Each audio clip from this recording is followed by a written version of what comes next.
एक शिक्षार्थी होता है उसके दो जन्म होते हैं। प्रथम जन्म मां के गर्भ से होता है और द्वितीय जन्म शिक्षक के गर्भ से होता है, अर्थात शिक्षक के संस्कारों के द्वारा द्वितीय जन्म होता है शिक्षार्थी का, विद्यार्थी का। तो हम द्विजन्मा हैं। मैं भी महाविद्यालय में, विश्वविद्यालय में प्रोफेसर रहा हूं, शिक्षक ही हूं आधारभूत। तो एक शिक्षक की मानसिकता क्या हो उसका थोड़ा सा आभास है।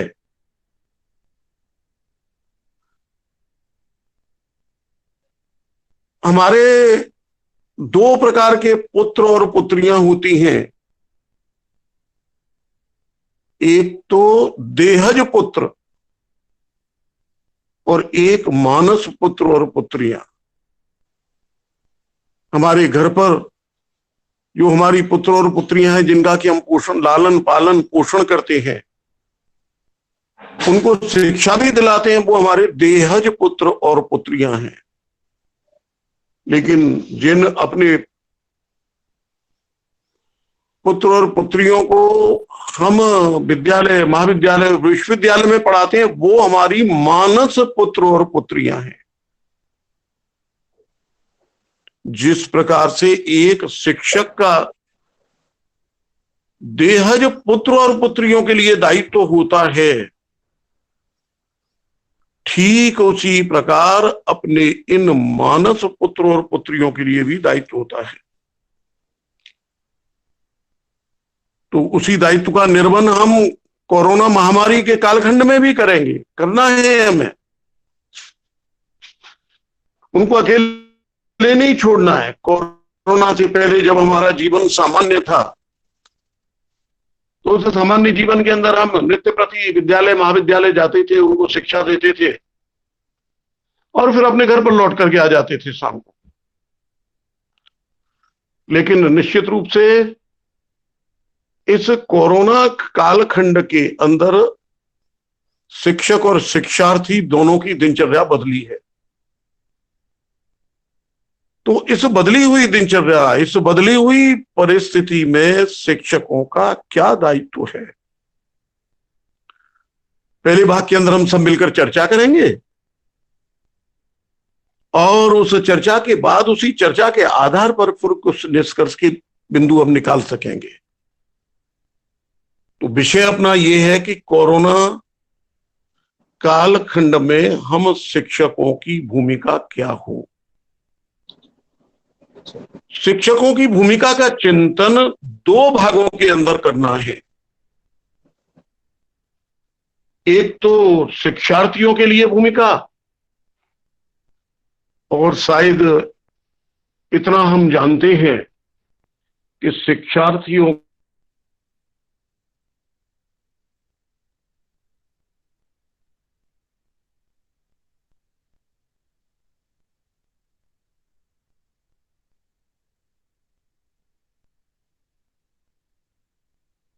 शिक्षार्थियों के अतिरिक्त समाज के लिए भी हमारी भूमिका होती है। समाज, क्योंकि शिक्षक तो समाज का निर्माता होता है।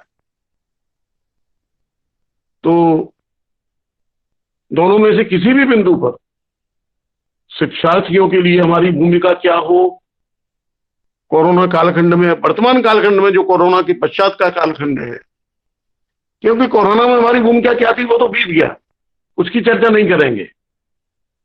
वर्तमान कालखंड में हमारी भूमिका क्या हो तो एक एक करके बोल सकते हैं और अपने विचार रख सकते हैं। थोड़ा संक्षिप्त रखेंगे तो सबको मौका मिलेगा। तो मेरा एक विनती, मेरा एक आग्रह है आपसे, संक्षिप्त विचार प्रकटीकरण करें। कोई भी कहीं से भी प्रारंभ कर सकते हैं। तो सबसे पहले अपना म्यूट खोलेंगे, उसके बाद अपना परिचय दे करके 2-2.5 मिनट में अपने विचार संक्षेप में रखने का प्रयास करेंगे। शिक्षार्थियों के निर्माण में, बच्चों के निर्माण में और समाज के निर्माण में हमारी भूमिका क्या है, क्या होनी चाहिए।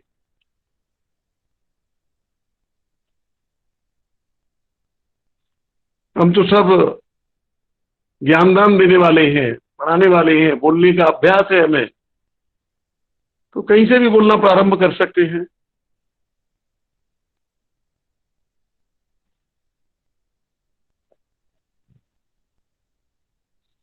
समय सीमित है, तो विषय पूरा भी करना है सीमित समय के अंदर।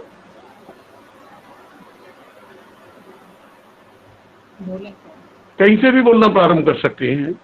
जी, हेलो, कल्पना राजौरिया। हेलो, अनुमति दें तो मैं बोलूं कुछ। एक बार जो संचालक हैं उनके अलावा और हमारे अलावा सब, और जो बोलेंगे बस वही अनम्यूट करेंगे और सबके म्यूट रहेंगे तो अच्छा रहेगा।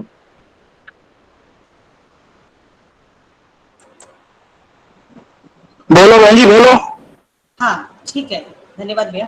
मुझे यही लग रहा था, ऐसा ना हो कोई और भी बोलना चाह रहा हो। आपने कहा कि कोरोना काल चल रहा है और हम शिक्षकों को क्या दायित्व निभाने चाहिए। डिस्टर्बेंस है आवाज में। हेलो, बेहतर है? आ रही है, सही आ रही है आवाज। जी, तो मेरा ये कहना है कि अचानक से आवाज में लॉकडाउन हुआ। डिस्टर्बेंस है थोड़ा। हाँ, मे बी आपके साथ प्रॉब्लम आ रही हो। बाकी लोगों को आवाज आ रही है क्या मेरी? हाँ बोलिए। जी, जी जी तो जी जी जी। अचानक से जो लॉकडाउन हुआ उसमें मैं बेसिक विद्यालय में हूँ, शिक्षिका हूँ जूनियर हाई स्कूल में। तो हम लोग प्रिपेयर्ड नहीं थे इस टाइम लॉकडाउन के लिए, लेकिन अचानक से लॉकडाउन हुआ और उसके बाद कुछ समय बाद ये भी मालूम पड़ा कि एग्जाम्स के बिना ही बच्चों को पास भी करना है। तो एक क्लास तो चलिए बच्चों की पास आउट हो गई। अब सरकारी विद्यालयों के हम लोग शिक्षक हैं, तो हम लोगों ने ऑनलाइन ग्रुप्स बनाए बच्चों के, व्हाट्सएप पे हम उनको मटेरियल भेज भी रहे हैं क्योंकि शुरुआत है।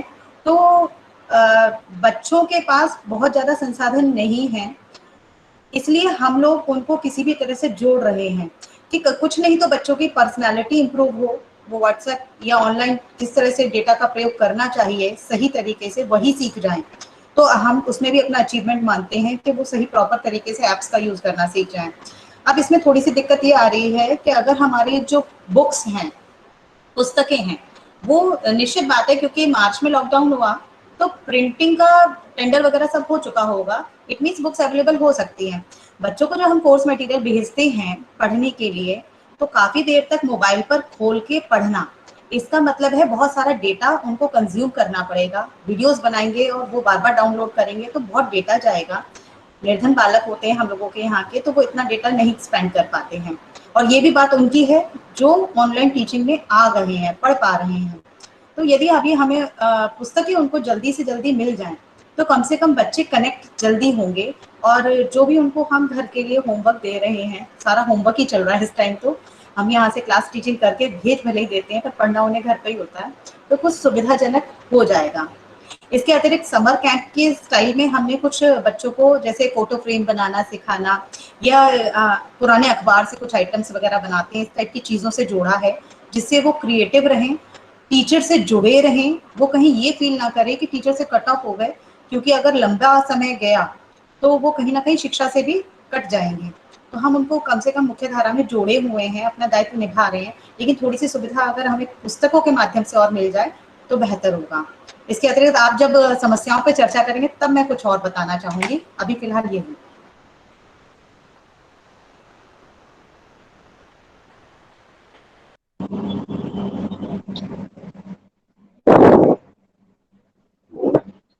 और कोई जो बोलना चाहते हैं अपना म्यूट खोलें और अपने विचार रखें। दौलतपाल सिंह भाई साहब, मेरी आवाज सुन रहे हैं? दौलतपाल सिंह है क्या? हेलो, योगेश गुप्ता जी जुड़े हैं क्या? योगेश जी? हाँ जुड़े हैं भाई साहब।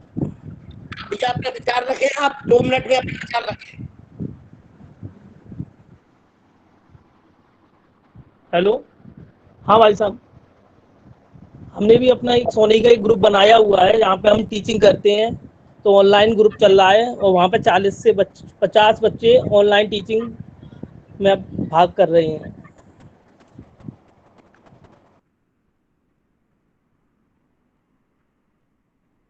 सुरेश जी कुछ बोल रहे थे आप? माइक अनम्यूट करके बोलो। हाँ बोल रहा हूँ मैं जी। हाँ जी भाई साहब, ये कह रहा हूँ मैं कि जैसे आज की जो परिस्थिति है उसके हिसाब से जैसे हम लोग जैसे अपना तो जैसे प्रयास कर ही रहे हैं बच्चों को मतलब किसी विभिन्न साधनों से द्वारा उनको शिक्षा वो प्रोवाइड कर रहे हैं। लेकिन जो आज की जो अपनी ऐसी परिस्थितियां हैं, तो उसमें सबसे पहले बच्चों की जो सावधानी, उनको इसके साथ साथ पढ़ाने के साथ साथ उनको सावधानी के बारे में पूरा बताना, और ये इस समय जो जटिल समस्या है, इसको ध्यान में रखते हुए बच्चों को क्रियाशील रखना, वो थोड़े से एक्टिव रहे, मतलब जैसे पढ़ाई के प्रति थोड़ा थोड़ा चलते रहे, और उसके बाद भी जैसे उनके अंदर बॉडी के अंदर इम्यूनो पावर अच्छी रहे, उसके लिए उनको जैसे अपने घर में ही जैसे जो कर सकते हैं, थोड़ा एक्टिविटी, आसन वगैरह या रस्सी कूदना, इस टाइप से। तो इसमें यह है कि पढ़ाई के साथ साथ बच्चे, क्योंकि आजकल जो समय है वो बड़ा विषम है, हमें इसी में से रास्ता निकालते हुए उनको कुछ ना कुछ मतलब ऐसा प्रोवाइड कराना, जिससे कि वो एक तरह जैसे शिक्षक के साथ जुड़े रहे, जो उनकी मुख्य भूमिका है, जैसे उनको थोड़ा ज्ञान लेना है, तो वो अपना जैसे नंबर आएंगे तो उसके माध्यम से वो अपना कुछ भी प्रॉब्लम वगैरह सॉल्व करते रहे, और वो एक्टिव बने रहे, क्योंकि ये पता नहीं कितने दिनों तक चलेगा। तो ये छात्र जो जुड़े रहेंगे, तो उससे ये मतलब हम लोगों के बीच में एक कम्युनिकेशन बना रहेगा। दूसरा, समाज के लिए यही है कि जैसे हम शिक्षक समाज में जाते हैं, तो इसमें लोगों को जागरूक करना है इसके प्रति, क्योंकि कुछ लोग मतलब उसको अभी भी सीरियसली नहीं ले रहे हैं, वो सोचते हैं कुछ नहीं, ये ऐसी फैलाई हुई चीज है। तो उसको हम लोग जैसे समाज में शिक्षित लोग हैं, शिक्षक हैं, तो उनको इसके बारे में बताना, उससे जो सावधानी है, जैसे कि जो फंडामेंटल चीज है, किसी व्यक्ति से टच मत करो, अपने हाथ बार बार धो, और ये सैनिटाइजर वगैरह का यूज करो, कम से कम लोगों से मिलो, उनको जैसे फोन वगैरह के माध्यम से। तो हमारी जो समाज में भूमिका है, उसमें ये है कि हम समाज के लोगों को जागरूक करते रहे, जैसे अपने बच्चों के पेरेंट्स हैं, और भी समाज में विभिन्न चीजें हैं। बस यही कहते हुए मैं अपनी वाणी को विराम देता हूँ। जो हमारे दो दायित्व हैं, वो मुझे यही महसूस हो रहा है, लोगों को जागरूक करना और बच्चों को अपने साथ जोड़े रखना। जी धन्यवाद भाई साहब। दौलतपाल सिंह जुड़े हैं क्या भाई साहब? दौलतपाल सिंह जुड़े हैं क्या भाई साहब? हेलो, जुड़े हुए तो हैं, तो आ नहीं रही है। तो धर्मेंद्र जी, हम 2 मिनट में अपना विषय रख दें? रखो, आप अपना रखो जी।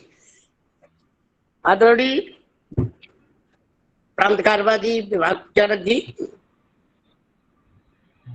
आजकल जो कोरोना महामारी चल रही है, हमारे नगर क्षेत्र के शिक्षक जैसे कल्पना बहन जी जुड़ी हुई हैं, ये सब लोग ठीक प्रकार से जानते हैं कि जिस क्षेत्र में हमारा जो कार्य क्षेत्र है, वहाँ बहुत पिछड़े हुए लोग हैं, अति पिछड़े हुए लोग हैं।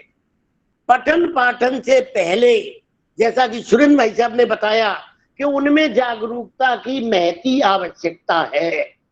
अगर ज्ञान है तो जहान है, जैसा हमारे विद्वान बता रहे हैं, इससे जानकार विद्वान बता रहे हैं कि ये आगे आने वाली समस्या और बढ़ सकती है जुलाई अगस्त में। तो हमें तो ऐसा लगता है कि वो लोग ठीक तरह से अपना जीवन जिए, इसके बाद पढ़ना लिखना तो बाद की बात है। अभी उनको यही पता नहीं है कि इस बीमारी से क्या हो सकता है, क्या नहीं हो सकता है। लगातार हम अपने गांव में जा रहे हैं, जाने के बाद बच्चों के बीच में, गार्जियंस के बीच में बड़े प्यार के साथ यही विषय रखते हैं कि हमको ये सब नहीं करना है, हमें गंदगी से दूर रहना है, हमें पास पास नहीं बैठना है। बच्चे भी सुनते हैं, गार्जियंस भी सुनते हैं। मुझे ऐसा लगता है कि इन सब बातों पर अगर अध्यापक ने ध्यान दिया तो बहुत अच्छा रहेगा। हम इस बात को सबसे प्रायोरिटी में, प्राथमिकता में लेते हैं। धन्यवाद भाई साहब।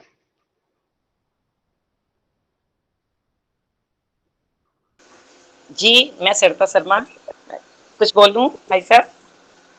जी बहन जी बोले, शिल्पा जी बोले। जी नमस्कार भाई साहब। मैं चाहती हूँ, जैसे अभी आपने कहा कि जान है तो जहान है, यही तो अभी गांव में मास्क लगाने के लिए तैयार नहीं है लोग। इसका हमें बहुत प्रयास करना पड़ेगा, तब वो जब अभिभावक ही नहीं मास्क लगाएंगे तो बच्चे कैसे तैयार होंगे। सबसे पहले हमें मास्क, कैसे अभी भी लोग बिना मास्क के घूम रहे हैं, उनको मास्क लगाना जरूरी है। ये सबसे बड़ी बात है आज के लिए। अभी भी जीवन से खिलवाड़ कर रहे हैं। ऐसा है कि जब तक वो मास्क नहीं लगाएंगे तब तक तो ये उनके समझ में ही नहीं आ रहा।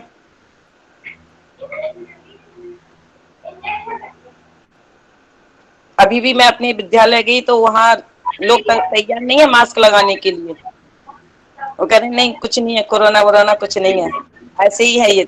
उनको कैसे किया जाए, ये हमारे लिए सबसे बड़ी समस्या है। कुछ नहीं सरिता जी, आपने ग्रुप बनाए होंगे हाँ बच्चों जी, के, तो आप जरा सा बिल्कुल उन्हें बिल्कुल। अवेयर करने का ही प्रयास करिए। हम लोग कोशिश अरे ही कर सकते हैं। उसमें भी ग्रुप बनाया है, बच्चे पढ़ भी रहे हैं, लेकिन मैं तो जाके उनको समझाने की कोशिश की है। मैं गई हाँ। हूँ 5-6 बार गई हूँ गांव में, लेकिन जी। वो मास्क लगाने के लिए तैयार नहीं है, उनके नहीं, मैं पेरेंट्स। मानती हूँ आपकी बात सरिता जी, मैं भी गई अभी पिछले 2-3 दिन, जाना पड़ा, कुछ हाँ विभाग ने कार्य दिए हैं आंकड़े इकट्ठे करने के, ठीक है, हाँ जो हाँ हाँ, बिल्कुल एमडीएम बिल्कुल के कन्वर्जन कॉस्ट के लिए, तो मजबूरी है, हमें जाना बिल्कुल पड़ रहा है बिल्कुल फील्ड में। तो बच्चों का यही बिल्कुल। हाल है। इनफैक्ट मैंने तो मास्क जो सिलवाए हैं और वो जाके देती हूँ और कहती हूँ इसे लगाती सामने आना और घर पे नहीं लगाना। बच्चों को तो लगवा देंगे हम लोग, लेकिन उनके जी, पेरेंट्स नहीं तैयार हैं। ये हकीकत है, मैं मान रही हूँ ना, ये बात है, लेकिन बस हम प्रयास कर सकते हैं, अब वो धीरे धीरे हाँ ही हाँ, सीखेंगे। ये ये हमारे लिए सबसे बड़ी वो है कि हम इसके लिए हाँ हाँ ज्यादा कार्य करना पड़ेगा, क्योंकि उनको हाँ। सचेत हो, वो सतर्क हो, तब बच्चे जाके कहीं वो मानना तैयार करेंगे। बच्चों को हम विद्यालय में लगवा देंगे, वो घर जी घर का माहौल जैसा देखेंगे वैसे ही फिर परिवर्तित हो जाएंगे। बिल्कुल। अब ऐसा थोड़ा सा एनकरेज करें कि आप घर के लीडर हैं, पेरेंट्स आपके लीडर नहीं है, इस टाइम आप घर के लीडर हैं, आपको काम करना है और आपको अपने पेरेंट्स को बचाना है।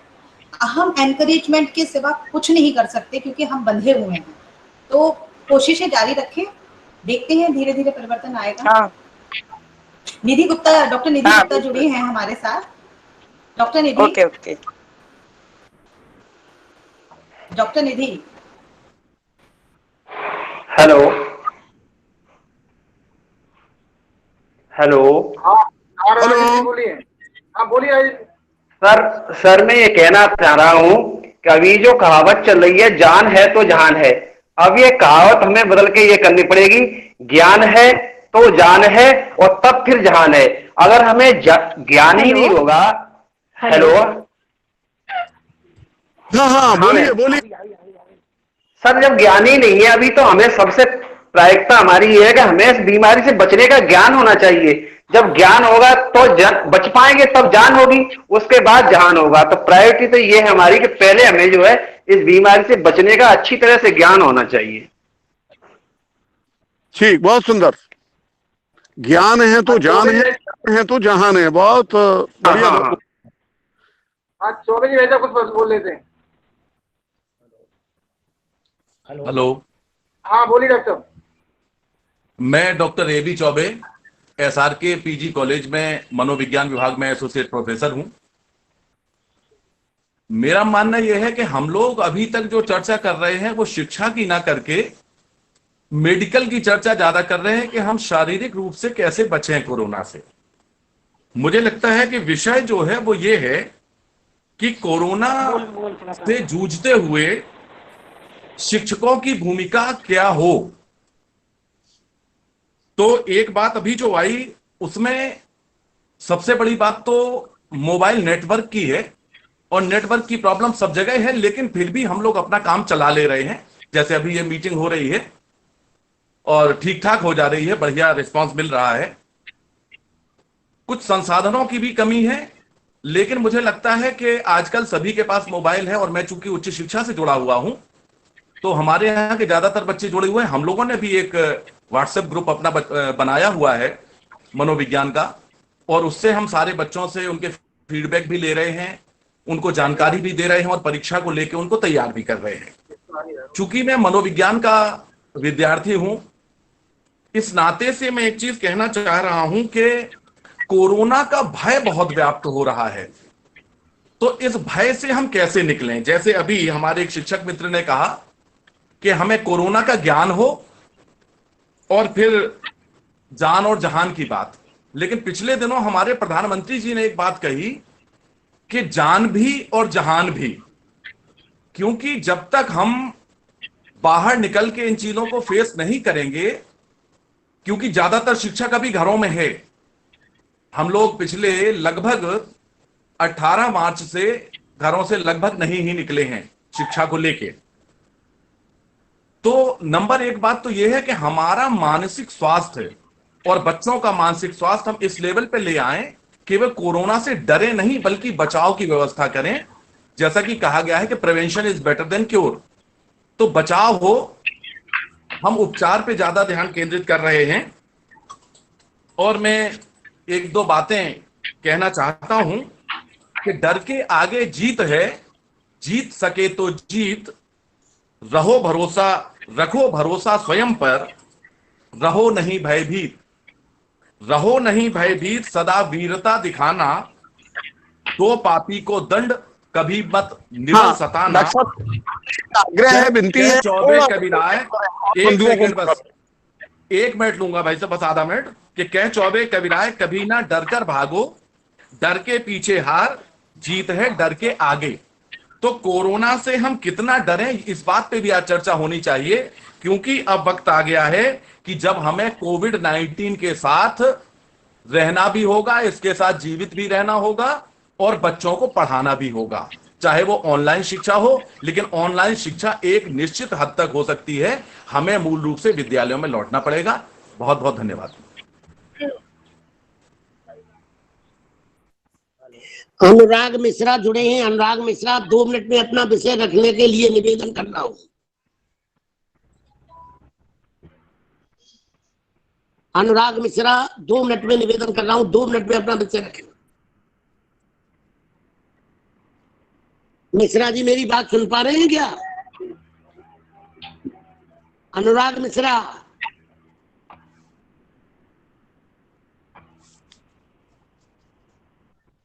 हेलो सर, मैं बोलूं? हाँ, परिचय करा के बोले, में 2 मिनट से ज्यादा समय नहीं लेना बहन जी। हाँ जी सर, मैं कोमल सक्सेना कि हाँ बेसिक स्कूल में हूँ नगर क्षेत्र के। और ये जो सर ने टॉपिक दिया है कि कोविड के टाइम पर, वैश्विक महामारी के टाइम पर शिक्षक की भूमिका, तो हमारी भूमिका बहुत इम्पोर्टेंट है।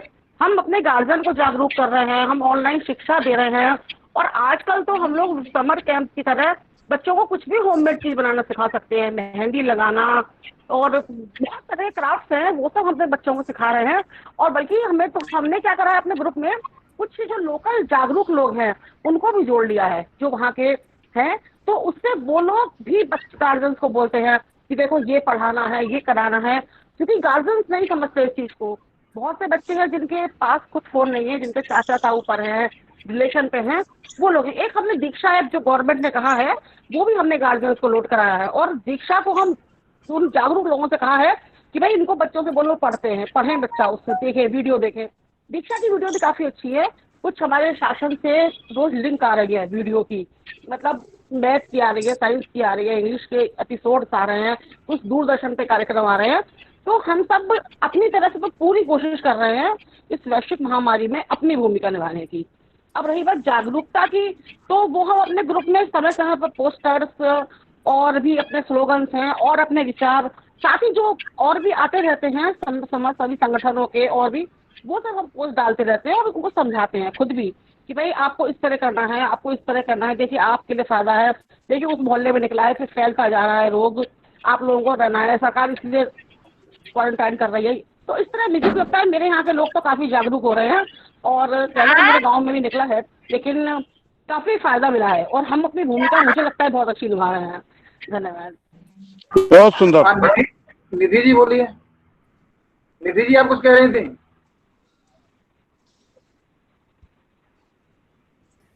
डॉक्टर निधि गुप्ता जी।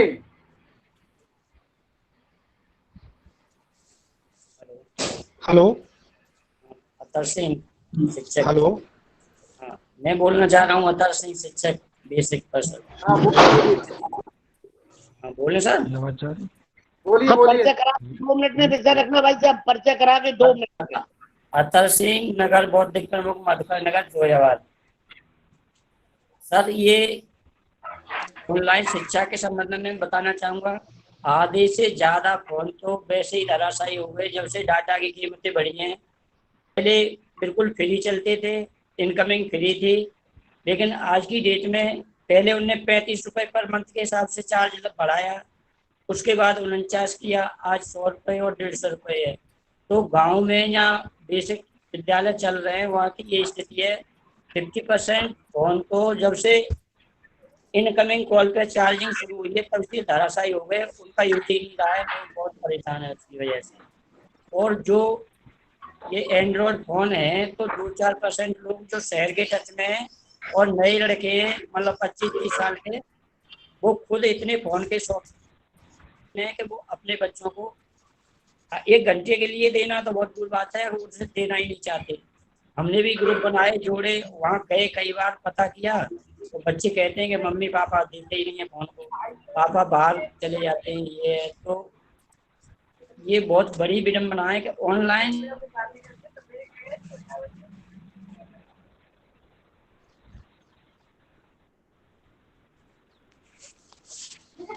हेलो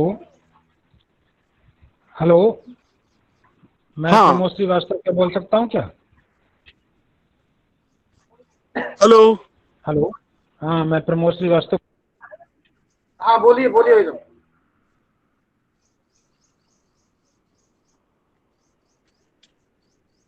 प्रमोद जी हाँ। बोलिए। परिचय करा के मैं अपना संक्षेप में विषय रखेंगे, परिचय करा दो, संक्षेप में विषय रखो।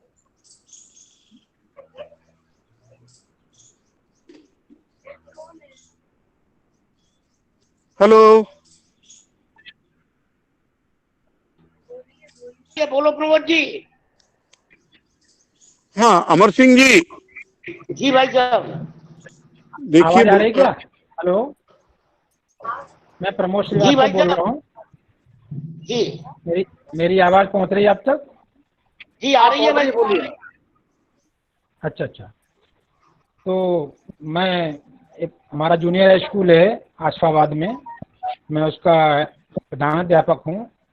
और हमारे यहाँ स्थिति ये है कि हम लोग कोशिश कर रहे हैं व्हाट्सएप ग्रुप से जोड़ने की, लेकिन किसी क्लास के 8 बच्चों के पास मोबाइल है, किसी के पास 10 पे है। मतलब जो क्लास वाइज अगर देखा हमने तो 1/3 पोजीशन आ रही है मोबाइल उपलब्ध होने की।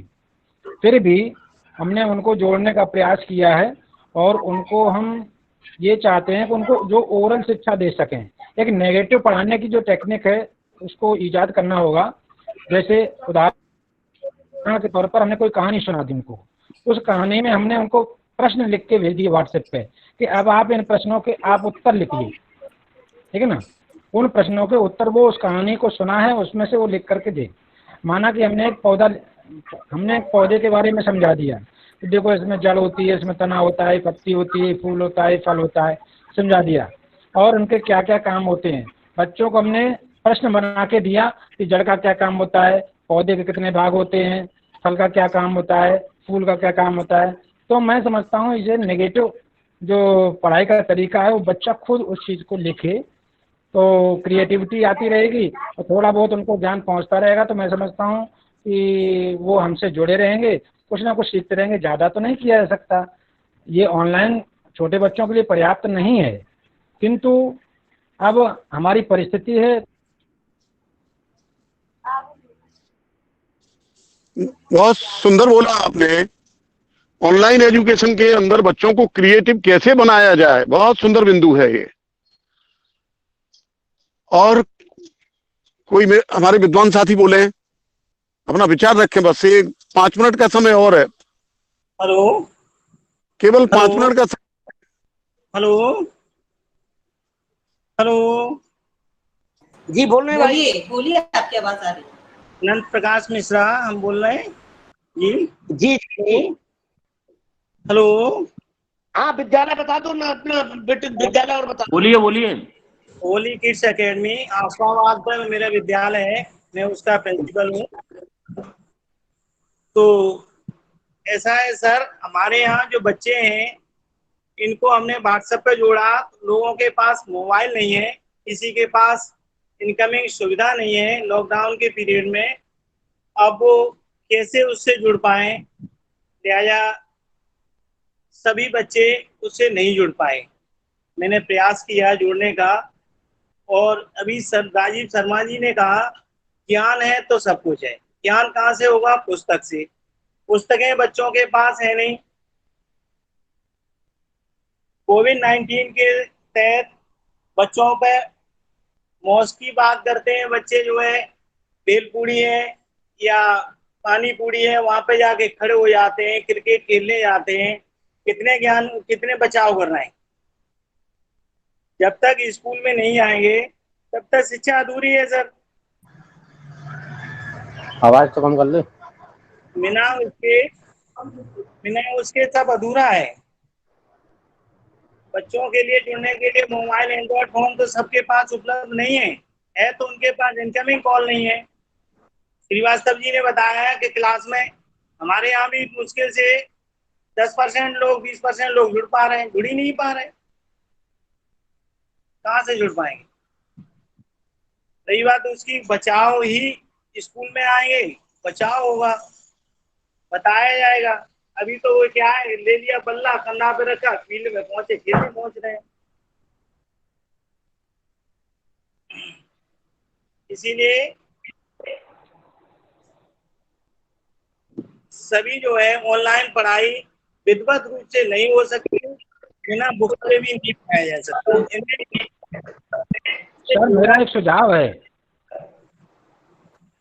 इस मामले में मेरा एक सुझाव है कि अगर विद्यालय खोले जाएं और विद्यालय में 50% उपस्थिति दिखाई जाए, 50% बच्चे बुलाए जाएं, वो अपने पानी की बोतल लेके आएं और लंच किया नहीं जाएगा, 2 घंटे की एजुकेशन दी जाएगी, उसके बाद सीधी छुट्टी कर दी जाएगी। लंच में बच्चे मिक्स होंगे, ठीक है, तो लंच कराने की आवश्यकता नहीं है और अपना पानी पिएंगे, बस पढ़ाई पढ़ें और सीधे घर जाएं। 2 घंटे बाद दूसरी शिफ्ट आती है, उसको भी 2 घंटे की एजुकेशन दी जाए। विद्यालय के पानी का सेवन नहीं करने दिया जाएगा, ना प्रेयर नहीं करने दी जाएगी। आप लोग जाएं, 2-2 घंटे भी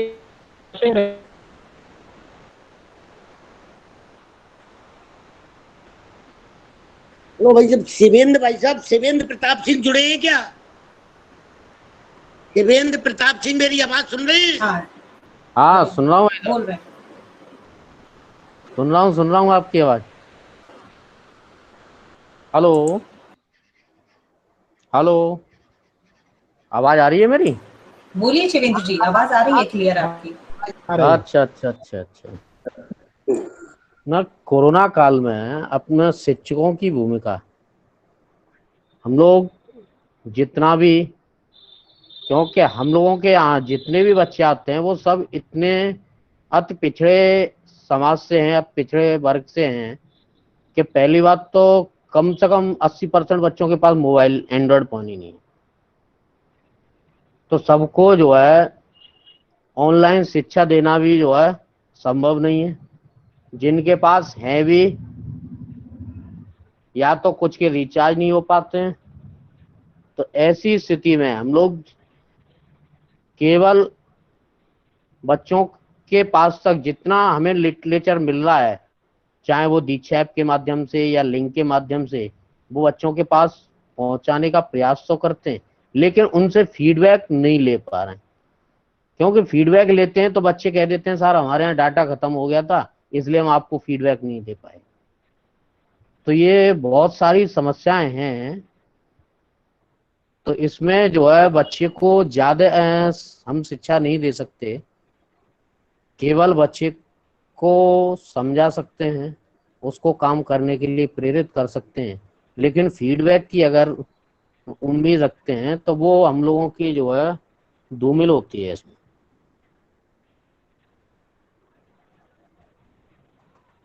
हेलो,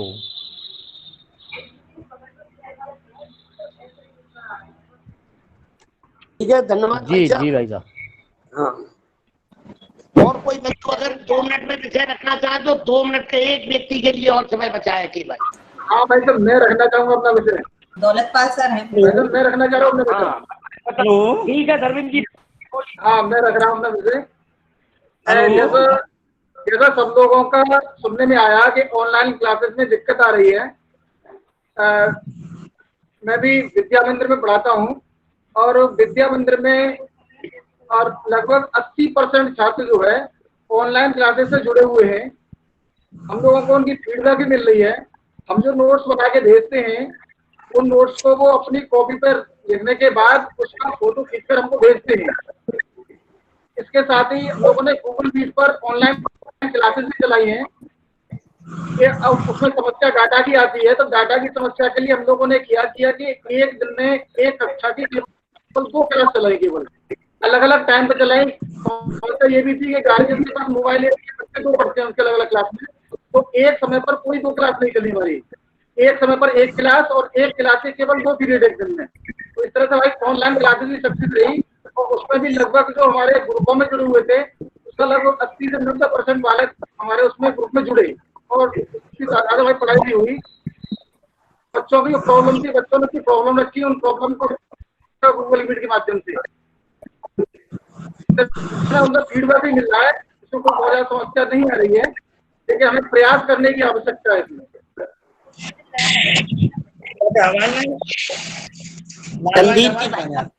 संदीप जी भाई साहब, संदीप जी जुड़े हैं क्या? हाँ जी, जुड़ा हूँ भाई साहब, जुड़ा हूँ। हाँ भाई साहब, आप प्रारंभ करें, आप गीत प्रारंभ करें। गीत प्रारंभ करें? जी जी भाई साहब, समय हो गया। अच्छा, ठीक है, बोल रहा हूँ भाई साहब जी, जल्दी करो, गीत निकल जाने दो। एक साथ उच्चार करें, हम ऐसा व्यवहार करें, एक मंत्र का घोष करें, कण्वन्तो विश्वमार्यम्, कण्वन्तो विश्वमार्यम्। आज नहीं प्राचीन समय से मंत्र हमारा साथी, दूर दूर तक फैलाई थी आर्य धर्म की ख्याति। काल चक्र जब झूम पड़ा तब लक्ष्य हुआ था ओझल, जाग उठी है सृष्टि हमारी, रही नहीं अब बोझल। दिव्य कृष्ण संदेश स्मरें, हम ऐसा व्यवहार करें, दिव्य कृष्ण संदेश स्मरें, हम ऐसा व्यवहार करें, एक मंत्र का घोष करें, कण्वन्तो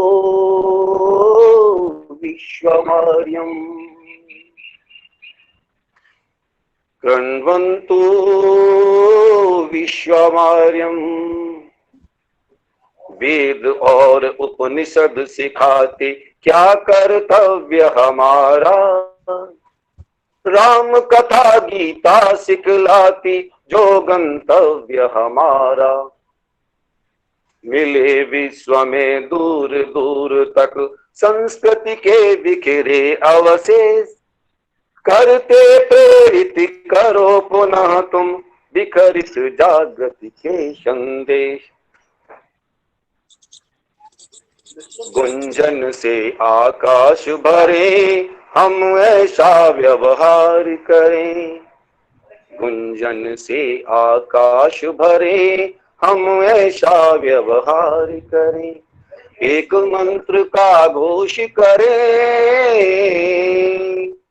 कण्वन्तो विश्वमार्यम्, कण्वन्तो विश्वमार्यम्।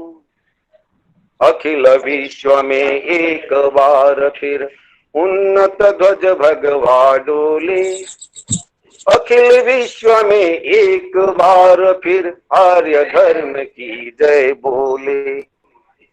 वेदों के अनुशीलन से हम आविष्कार नित नए करें, दुनिया का मानव भारत का आराधन और नमन करे।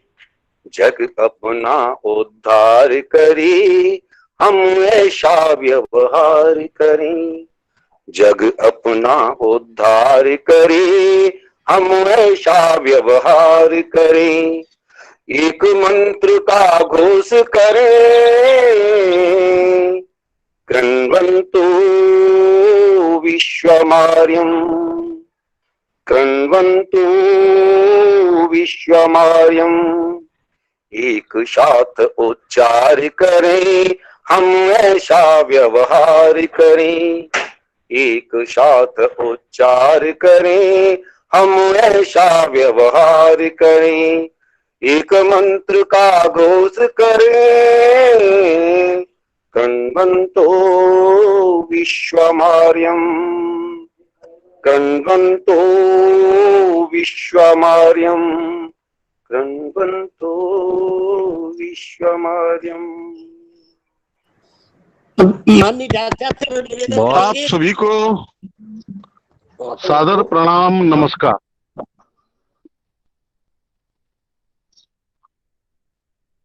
हाँ, थोड़ा म्यूट कर लेंगे। हम सभी एक महान विरासत के उत्तराधिकारी हैं। गुरु वशिष्ठ, संदीपन ऋषि, चाणक्य, समर्थ गुरु रामदास, रामकृष्ण परमहंस, स्वामी बिरजानंद, डॉक्टर राधाकृष्णन, अब्दुल कलाम, सीवी रमन इत्यादि एक अनुकरणीय वंदनीय शिक्षकों की हमारी एक परंपरा रही है। शिक्षा केवल पढ़ाना मात्र नहीं है, शिक्षा में अध्ययन, चिंतन, मनन और लेखन, इन चारों के संयुक्त प्रभाव को हम शिक्षा कहते हैं। अध्ययन, चिंतन, मनन एवं लेखन, और अंत में शिक्षक प्रबोधन और करता है। ये प्रथम 4 चरण तो शिक्षक और शिक्षार्थी दोनों के लिए कॉमन है, लेकिन प्रबोधन वाला जो चरण है वो शिक्षक के लिए अधिक है और शिक्षार्थी के लिए कम है। अभी बहुत सुंदर चर्चा हुई, और उस इतनी सुंदर और श्रेष्ठ चर्चा के पश्चात बोलने के लिए और कुछ बचता भी नहीं है, लेकिन कुछ बिंदु अपनी तरफ से हम आग्रह करेंगे। सबसे पहला विषय तो यह है कि ऑनलाइन एजुकेशन हो या ऑफलाइन एजुकेशन हो, वर्तमान परिस्थितियों में जो स्थिति चल रही है, उस स्थिति में तो ऐसा ही लगता है कि अभी ऑनलाइन एजुकेशन के अलावा कोई विकल्प नहीं है, क्योंकि शिक्षार्थी के जीवन को दांव पर लगा करके शिक्षा देना भी श्रेयस्कर नहीं होगा। जीवन का बचाव पहले करना है। उस जीवन का बचाव करते हुए हम कितनी शिक्षा देते हैं, इसके बारे में हमारा चिंतन और मनन होना चाहिए। तो वर्तमान में तो ऐसा लगता है कि जिस स्तर तक जितनी एजुकेशन हो सकती है वो ऑनलाइन एजुकेशन के लिए ही हमें जाना पड़ेगा। वर्तमान समय में ऑफलाइन एजुकेशन, ऑफलाइन शिक्षा हम कितनी दे सकते हैं, उसके बारे में योजना रचना, चिंतन मनन अपना चलेगा तो कुछ मार्ग निकलेगा इसमें भी आगे। एक विषय। दूसरा विषय कि ऑनलाइन एजुकेशन हो या ऑफलाइन एजुकेशन हो, इन दोनों में हमारे दायित्व क्या हैं? शायद दोनों में के कॉमन दायित्व है हमारे। ऐसा नहीं है कि एक शिक्षक के दायित्व ऑनलाइन एजुकेशन के अंदर कुछ अलग है या ऑफलाइन एजुकेशन के अंदर कुछ अलग है। हाँ, थोड़ा अंतर अवश्य आता है इस कोरोना के समय में। सबसे पहला हमारे सामने जो हमारा पात्र है वो है हमारा शिक्षक, वो शिक्षार्थी। उस शिक्षार्थी को हमको कोरोना एजुकेशन देनी पड़ेगी। सबसे पहले कोरोना क्या है, ये बीमारी कैसे फैलती है, इस बीमारी से कैसे बचाव किया जाए, इस एजुकेशन को देना बहुत परम आवश्यक है, अनिवार्य है। सबसे पहले हमको यही करना चाहिए कि कोरोना से हम बचाव कैसे करें, क्या क्या करना। वो सब चीजें प्रचार और प्रसार के माध्यमों पर इतनी कॉमन हो चुकी हैं कि बच्चे भी शायद इनको पढ़ रहे होंगे और उनको भी मालूम पड़ रहा होगा, लेकिन फिर भी शिक्षक होने के नाते हम इस बात का उनको ज्ञान अवश्य कराएं कि कोरोना में हम बचाव कैसे करें। दूसरा जो हमारी शिक्षा का क्षेत्र होगा, स्वास्थ्य की, बच्चों का स्वास्थ्य कैसे ठीक रहे, इसका एक समग्र चिंतन हमें करना पड़ेगा। ऐसा नहीं है कि केवल बच्चों का शारीरिक स्वास्थ्य कैसे ठीक रहे, शारीरिक स्वास्थ्य, मानसिक स्वास्थ्य, क्योंकि जैसा कि हम जानते हैं कि यह शरीर 5 अवयवों से मिलकर के बनता है। शरीर, प्राण, मन, बुद्धि और आत्मा। इन 5 तत्वों का अपने बच्चे का, अपने विद्यार्थी का विकास कैसे हो, इसका चिंतन हमें करना पड़ेगा। शरीर के विकास के लिए व्यायाम, प्राण के विकास के लिए आसन और प्राणायाम, ध्यान, मन के विकास के लिए जब शरीर अच्छा होगा तो मन स्वतः ही अच्छा हो जाएगा, बुद्धि के विकास के लिए स्वाध्याय, और आत्मा के विकास के लिए सत्संग, सेवा और ध्यान। इतना बच्चों को हमें बताना पड़ेगा कि बेटा तुमको अपना शरीर अच्छा बनाना है, तुम्हारे अंदर प्राण वर्धन होना है, तुम्हारा मन प्रबल रहे, तुम्हारी बुद्धि का विकास हो और अंत में तुम्हारी आत्मा का विकास हो। तो ये स्वास्थ्य केंद्रित शिक्षा हमें देनी होगी। तो पहला कोरोना केंद्रित शिक्षा, दूसरा स्वास्थ्य केंद्रित शिक्षा, फिर स्वास्थ्य केंद्रित शिक्षा के बाद विषय केंद्रित शिक्षा। हमको उनको विषय पढ़ाने होंगे, क्योंकि अब ऑनलाइन एजुकेशन का समय है और बच्चों में अधिकतम 25% बच्चों के पास ऑनलाइन सुविधाएं होंगी, लेकिन हाथ पे हाथ रख करके बैठने से कोई परिणाम भी नहीं निकलेगा, कोई अर्थ भी नहीं निकलेगा इसका। तो हम क्या करें कि जितने बच्चों को हम, जैसे यहां पर आगरा में एक शिक्षक हैं, वो क्या करते हैं कि उनकी कक्षा है, उस कक्षा के अंदर 22 विद्यार्थियों के पास एंड्रॉयड मोबाइल है, तो वो 22 तो सीधे जुड़ ही जाते हैं। से आग्रह किया जाता है कि अपने पड़ोसी घर में अपने माता पिता के मोबाइल की व्यवस्था करो, तो 10-5 बच्चों पर वो उस प्रकार से व्यवस्था कर लेते हैं। तो लगभग 30 से 35% बच्चों के पश्चात मोबाइल की सुविधा हो जाती है। उनको ऑनलाइन विषय की शिक्षा देना, फिर जिनके पास मोबाइल नहीं है उनसे संबंध और संपर्क करके, आसपास घर होते हैं, एक फिजिकल डिस्टेंसिंग की पालना करते हुए बच्चे आपस में एक दूसरे से मिलते हैं, मिलाने का प्रयत्न करते हैं अपनी उपस्थिति में। कोरोना के नियमों की पालना भी हो जाए और बच्चों की शिक्षा भी हो जाए, इस प्रकार से उन्होंने अपना एक अभिनव प्रयोग प्रारंभ किया है और वो चल रहा है। तो विषय केंद्रित शिक्षा भी हमको देनी पड़ेगी। विषय केंद्रित शिक्षा के पश्चात परिवार केंद्रित शिक्षा। बच्चा परिवार से जुड़ा हुआ रहे, बच्चा अकेलापन महसूस नहीं करे। माता पिता से हमें संपर्क करना होगा कि बच्चे से अपना संवाद हम जारी रखें। संवादहीनता नहीं होनी चाहिए शिक्षक और बच्चे के बीच, माता पिता और बच्चे के बीच। तो हमको परिवार केंद्रित शिक्षा में माता पिता को भी सहभागी बनाना होगा बच्चे के साथ। ये तो कुछ भाग हुए जो प्रॉपर शिक्षा है उससे केंद्रित, लेकिन इसके अलावा वर्तमान परिस्थितियों में हमारा शिक्षार्थी अपने समाज के प्रति भी, कर्तव्यों के प्रति, समाज के प्रति मेरे क्या कर्तव्य हैं उनके प्रति जागरूक रहे। उसके लिए हमें कुछ अन्य विषयों के बारे में भी बच्चे से चिंता करनी होगी। पहला, हमको उनको मूल्य आधारित शिक्षा देनी होगी जिससे उनका जीवन बने, उनमें आत्मविश्वास जागृत हो, उनके अंदर स्वाभिमान की भावना का जागरण हो। वो कब होगा? जब उन बच्चों को मूल्य आधारित शिक्षा देंगे। ये शाम न विद्या न तपो न दानम ज्ञानम न शीलम न गुणो न धर्म ते मृत्यु लोके भववार भूत्वा मनुष्य रूपेण मृगाश्चरन्ति।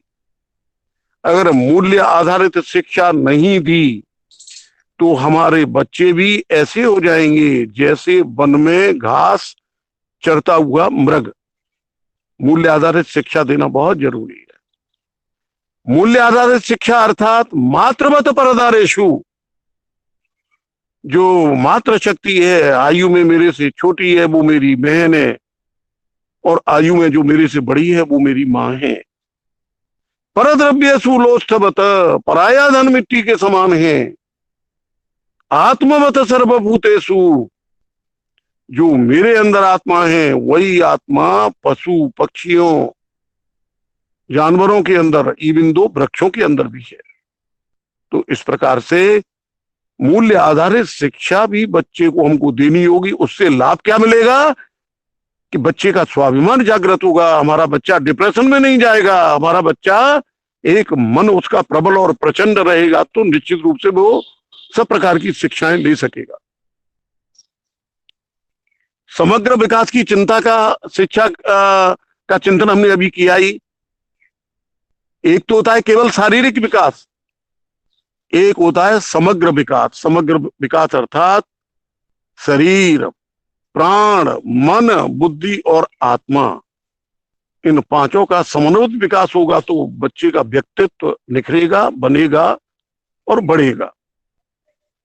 भारत के अंदर शिक्षा भी हमें देनी पड़ेगी बच्चे को। मेरा देश भारत है, मेरा भारत महान है, मेरा भारत बहुत कुछ कर सकता है, तो इस प्रकार की शिक्षा हमें देनी पड़ेगी। गौरवशाली अतीत की जानकारियां देकर स्वाभिमान जागृत करना होगा। इसको एक उदाहरण से समझ सकेंगे। राजस्थान के अंदर विश्वविद्यालय में रहना हुआ, वहां पर एक तकनीकी विश्वविद्यालय है, टेक्निकल यूनिवर्सिटी। उसमें एक बार बच्चों के बीच लेक्चर देने के लिए जाना हुआ। इंजीनियरिंग के विद्यार्थी थे, तो उस लेक्चर के अंदर हमने एक पुस्तक का जिक्र किया। उस पुस्तक का नाम है जीरो। ये जीरो पुस्तक अमेरिका से प्रकाशित हुई है। पुस्तक का नाम ही जीरो है, टाइटल ही जीरो है। उस पुस्तक के प्रथम पृष्ठ पर लिखा हुआ है, the credit of discovery of zero goes to India. Zero की खोज का श्रेय भारत को जाता है। तो जब इंजीनियरिंग के बच्चों को यह भी मालूम नहीं था कि जीरो का आविष्कार हमने किया, जैसे ही उनको ये मालूम पड़ा तो बच्चे झूम उठे, प्रसन्नता से उछलने कूदने लगे, हमने जीरो का आविष्कार किया है। तो इस प्रकार की गौरवशाली अतीत की जानकारियां देकर ये शिक्षा भी हमें देनी पड़ेगी। और अंत में एक विषय कहकर के मैं अपनी बात को समाप्त करूंगा। म्यूट करें जरा, कुछ डिस्टर्बेंस आ रहा है बीच में। अंत का एक बिंदु लेकर के मैं अपनी बात को समाप्त करूंगा कि हमको स्वदेशी केंद्रित शिक्षा भी देनी पड़ेगी। कैसे? बच्चों को हमें बताना पड़ेगा कि इस जो कोरोना महामारी फैली, इस कोरोना महामारी का जनक चीन है। चीन के अंदर जो वुहान शहर है, उस वुहान शहर की एक प्रयोगशाला के अंदर इस वायरस का संवर्धन किया गया और मानव वंश, ह्यूमन वंश के द्वारा ये लगभग 200 देशों तक फैलाया गया। तो वर्तमान के अंदर इस कोरोना वायरस का जनक चीन है। तो हम चीन की बनी हुई किसी भी वस्तु को हम नहीं खरीदेंगे। चीन की बनी हुई किसी भी वस्तु का हम उपयोग नहीं करेंगे। ये मोबाइल भी, अन्य टेक्निकल एप्स भी, घर की वस्तुएं भी चीन की बनी हुई हम लाते हैं, बिल्कुल हम चीन का बहिष्कार करेंगे। और पंडित रविशंकर की बनी हुई स्वदेशी वस्तुओं का, पतंजलि के द्वारा बनी हुई स्वदेशी वस्तुओं का हम प्रयोग करेंगे। अर्थात स्वदेशी भाव का जागरण हमें करना होगा। जो भरा नहीं है भावों से, जिसमें बहती रसधार नहीं, वह हृदय नहीं, वह पत्थर है जिसमें स्वदेश का प्यार नहीं। तो इस प्रकार इन बिंदुओं का ध्यान रखते हुए हम अगर शिक्षा देंगे तो कोई बात नहीं, निश्चित रूप से अनुकूल समय भी आएगा जब हम ऑफलाइन शिक्षा देना प्रारंभ कर देंगे।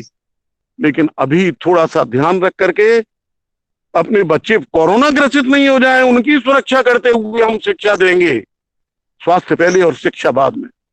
जब स्वस्थ ही नहीं रहेंगे, जीवित ही नहीं रहेंगे हम लोग, हमारे बच्चों का कुछ अन्यथा हो जाएगा तो बच्चे हमारे कैसे शिक्षा प्राप्त करेंगे।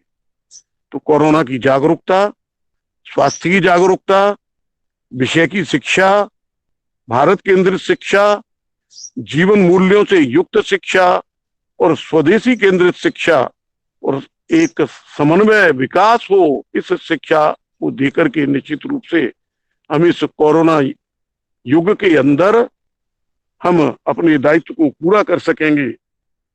बदले में कुछ मत चाहो, दे सकते हो दे दो, जो कुछ भी दे सकते हो। भौतिकता के उत्थानों में मानव का उत्थान न भूले, स्वार्थ साधना की आंधी में वसुधा का कल्याण न भूलें, वसुधा का कल्याण न भूलें। आप सभी से चर्चा करके आज बहुत सीखा, बहुत अच्छी अच्छी बातें सुनने को मिली, हमारा ज्ञान वर्धन हुआ। इसके लिए आपको बहुत बहुत आभार, बहुत बहुत धन्यवाद। धन्यवाद भाई साहब। सभी मित्रों को नमस्ते और हृदय से बधाइयाँ। धन्यवाद सभी लोग इस तरह से कार्यक्रम में जुड़े, इसके लिए हम सभी को नमस्ते। कल्याण मंत्र करा रहे हो, कल्याण मंत्र। जी भाई साहब, कल्याण मंत्र। कल्याण मंत्र हम सब लोग कल्याण। अमर सिंह जी आप बोल रहे हैं? हाँ बोलिए बोलो, आप बोले। मैं बोलता हूँ, मैं बोलूं? सभी लोग प्रत्येक पंक्ति को दोहराएंगे। सर्वे भवन्तु सुखिनः, सर्वे भवन्तु सुखिनः, सर्वे सन्तु निरामया,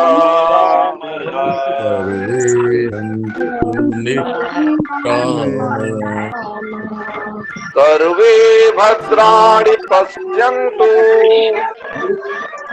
सर्वे भद्राणि पश्यन्तु, मा कश्चित् दुःखभाग् भवेत्,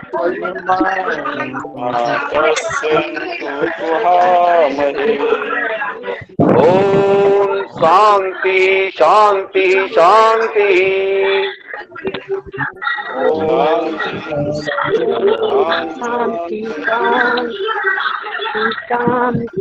सभी को सादर प्रणाम, सभी को नमस्कार।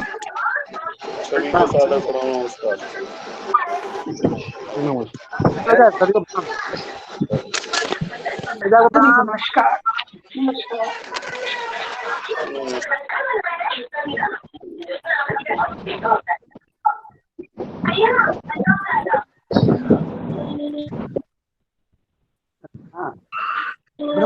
बहुत देर में दिखा दिए। अरे भाई, नमस्ते।